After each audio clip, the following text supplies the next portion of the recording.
Good morning, or depending on when you're watching this, good afternoon, good evening, or good night. My name's Ross, and as always told out of Voice of Radio, and today I am here with something very strange that I cannot really explain, which kind of proves me wrong, but I still don't think I need to feel that bad about it.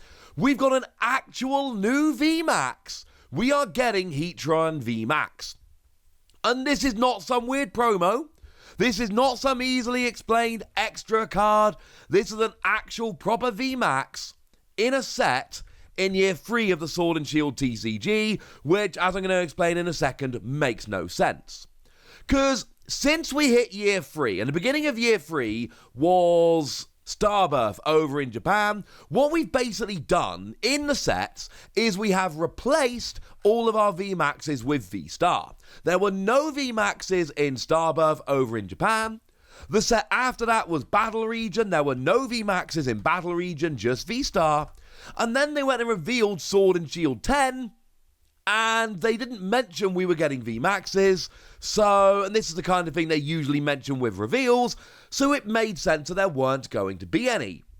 We now know that that is wrong. Now, these were actually revealed in Chinese, which does happen sometimes here, so shout out to the lovely Airglow TCG for translating and being frankly awesome. I mean, I woke up, saw the cards, and Airglow had already tagged me in a translation, so I didn't have to do any digging, which I very much appreciate. And we know that this is in Sword and Shield 10P, which is Space Juggler. Think P for Palkia. And then the D set is the Dialga set. Or I suppose P for Pearl. Either works. And this is weird, but it's the way it is. When we saw Pikachu VMAX, well, that was some random magazine promo, so that was easily explained away as a random magazine promo. That doesn't mean that VMAXs are back. We have seen listings for those Deoxys and Zera Aura V-Star VMAX high-class decks, but we've only seen listings. We don't know exactly what they are. There's plenty of wiggle room there. And even if they are VMAXs, you're still talking kind of one-off promos. Let's not go crazy. But here, this is a proper VMAX in a proper set. But it does actually answer a bunch of questions we've got. Because when Astral Radiance was officially revealed last week, we were told that there were going to be 8 V-Star and 2 VMAXs. And that didn't make any sense, because we were expecting 10 V-Star and no VMAXs. And obviously what's gone and happened was that, in fact, we're not getting 10 V-Star, we're getting 8. 2 of them are VMAXs. Now, I showed you the other day the full wrap of the booster pack for Time Gazer, and I showed you there were 3 Treble R rares, which I was assuming were V-Star, and again, we've had 2 sets in a row with only V-Star, no VMAXs, and it happened at the beginning of a new year, and we'd see that when we start a new year of the TCG, they do tend to change things. They start new types of cards, end others. All the signs we had were that VMAXs were going away, and really, until we saw this booster pack, and I'll get to that in a minute, there was no real sensible prediction that VMAXs were coming back. Because yes, there were 3 in Brilliant Stars, but 2 of them were from the 100 start decks, and 1 of them was from VMAX Climax, and they were actually year 2 products for Sword and Shield in Japan, so that still meant that year 3 of the Sword and Shield TCG had not seen any VMAXs, other than the random promo Pikachu, and that was fine. But there were a few of you, and a bunch of you messaged me about this. I give you all the credit for this. You guys absolutely nailed it. A bunch of you said to me, Wassy, there are 3 Treble R rares. Surely we're going to get 2 V-Stars and 1 VMAX in Time Gazer, and 2 V-Stars and 1 VMAX in Space Juggler, because the double sets always mirror each other. And I said, well, that doesn't really make any sense, because we've not, although the numbers work, because we've not had any VMAXs in year 3 of the Sword and Shield TCG. And why would they randomly bring them back in the 3rd set, but only put 1 in each pack? But that's what's happening. And anyone who messaged me that, credit to you guys, you absolutely nailed it. But I want to just draw a distinction here between a wrong prediction that is silly and a wrong prediction which is sensible. Because yeah, absolutely, I was wrong about this. I told you we weren't getting VMAXs in these sets. They are coming. Obviously, categorically, I was wrong about that. But again, we've had 2 sets in a row with no VMAXs. We'd had no VMAXs really in year 3 of the Sword and Shield TCG, and then just putting one random one in each of the double sets, but not telling us during the initial reveal, that is extremely weird and not the way Pokemon tends to do things. Clearly that's what's happening, but that is a little bit weird. Now, the knock-on effect that has for Astral Radiance is that the numbers do actually work rather perfectly. So in terms of the 8 V-Star, we know we're getting the first partner Pokemon from Battle Region. They're coming in. We know we are getting Dialga and Palkia from Sword and Shield 10, and that's been confirmed. We know we're getting Darkrai because it's on the Elite Trainer box, and then that leaves 2 V-Star, but if there are 2 in each of the Sword and Shield 10 sets, then we've got Dialga and Palkia and 2 others. Those 2 others end up bringing us to 8, which is exactly the number we are expecting. And then obviously the 2 VMAXs are Heatran, and whichever one ends up getting revealed from Sword and Shield 10D, which we don't know, which we'll hopefully know quite soon. Speaking of, we do need to mention Kleavor just for a moment, because this has been revealed as coming in a special collection over here. We've not heard word of Kleavor from Japan. And generally speaking, when we get something like this revealed, we know if it is going to be in a special set in Japan. So, for instance, when we saw the Leafeon and Glaceon boxes, we'd already seen listings that these were going to be in their own boxes over in Japan. We've not seen anything like that for Kleavor, which suggests very strongly, again, no guarantee, but it does suggest very strongly that Kleavor will be in Sword and Shield 10, so Kleavor will be one of those last 2 V-Star, which is going to end up being super awkward, because we also know from Leafeon and Glaceon that when we get one of these as a promo, it doesn't tend to get put in the set properly, so it's likely that we only get the Rainbow Rare Kleavor in Astral Radiance, and yet it still counts as one of the 8, which is a little bit confusing, I'm sorry. No guarantee that'll happen, but we know that when they come as promos, they're generally not put in sets, and we now have a perfect number of V-Star if we take all 4 from Sword and Shield 10, and because we've not seen a listing for any kind of V-Star box in Japan, that means Kleavor is very likely to be in the set. Put that all together and we end up with only the Rainbow Rare version is in Astral Radiance, and that counts as one of the 8. Again, I can't guarantee this, I don't know, I don't have any insider knowledge. All we can do is look at what we know and look at what we've heard and make sensible predictions, and then sometimes Pokemon do something like putting a random VMAX into a set, which is a 3rd set of the year, which makes no real sense. Sorry. But with all of that said, what does Heatran actually do? And I'm hoping you all noticed that there were little timestamps in the description, so you could jump straight to this if you wanted to skip all of the preamble. Although, to be fair, it is big news that we're getting VMAXs in the set. The preamble was absolutely needed. So Heatran V here, we got 220 HP, which is about as high as we get normally for Pokemon V. 2 energy, 30 damage plus burn. Nah.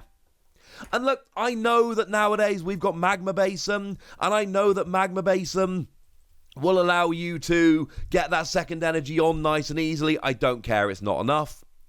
And then we've got 2 Fire, 1 Colorless, Lava Fall, 90 damage. If you have a Stadium in play, this attack does 90 more damage. Again, we've got Magma Basin here that works very nicely.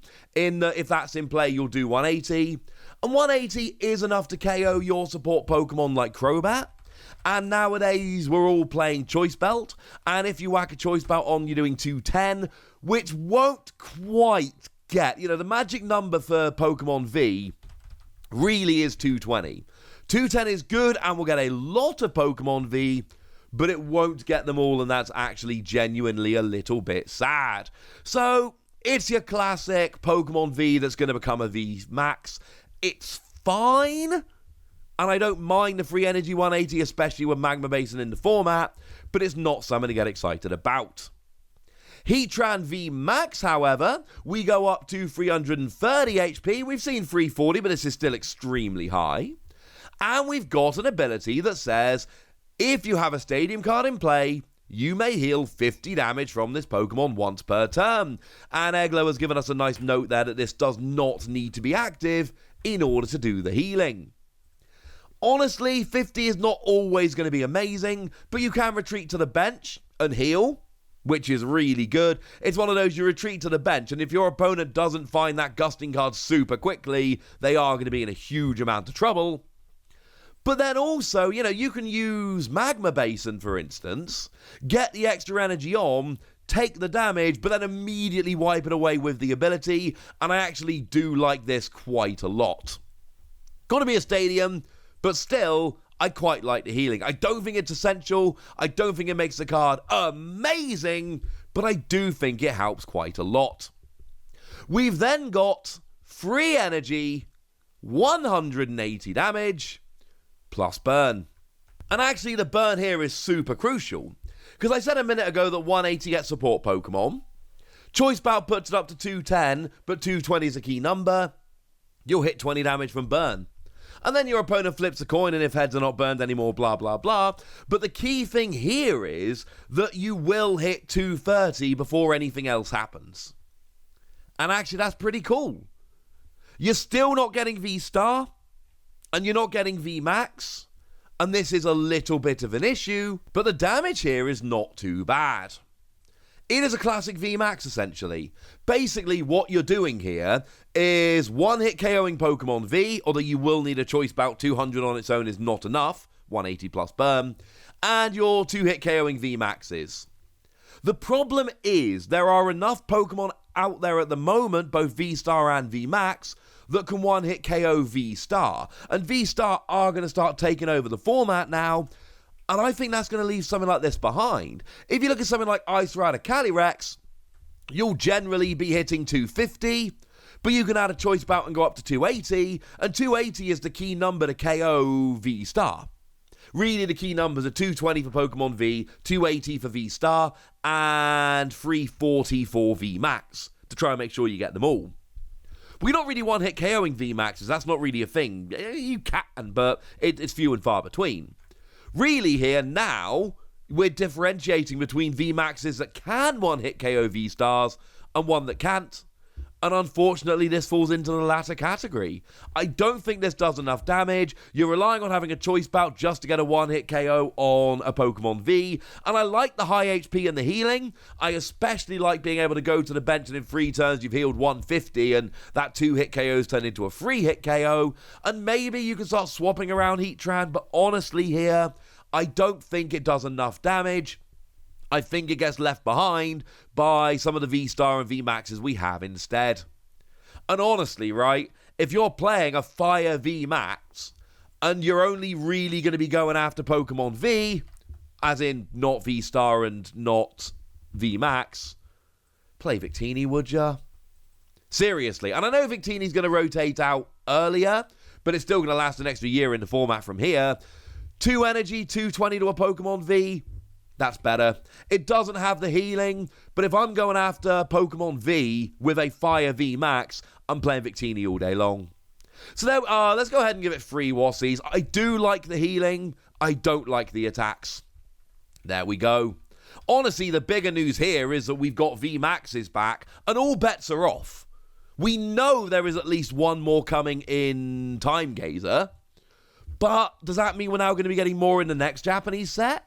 Is this just a random 2 VMAXs and then these are the last ones ever? But then again, I've said that before. I have no idea what Pokemon are doing with VMAXs. It really looked like they were replaced by V-Star. And again, I was clearly wrong about that. Well, kind of. I mean, they clearly have been replaced by V-Star because this is the 3rd set in a row with V-Star. And the first one has had VMAX. And even now they outnumber them 2-1. But for some reason, VMAXs are still here. And this really doesn't make much sense to me at all. I don't really get it. I personally would rather have seen Heatran here refashioned into a V-Star. But unfortunately, this is the way it is. I don't know. Give me your explanations in the comment section. Go nuts! Be nice! And then make sure you like this video, subscribe to this channel, follow me on Twitter at TheWasi, and Twitch for some live action at twitch.tv/TheWasi. patreon.com/PTCG Radio.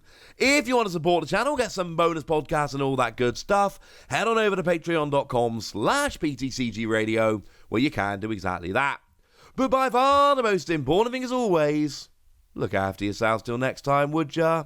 Thank you very much for watching. My name's Ross, and you've been watching PTCG Radio.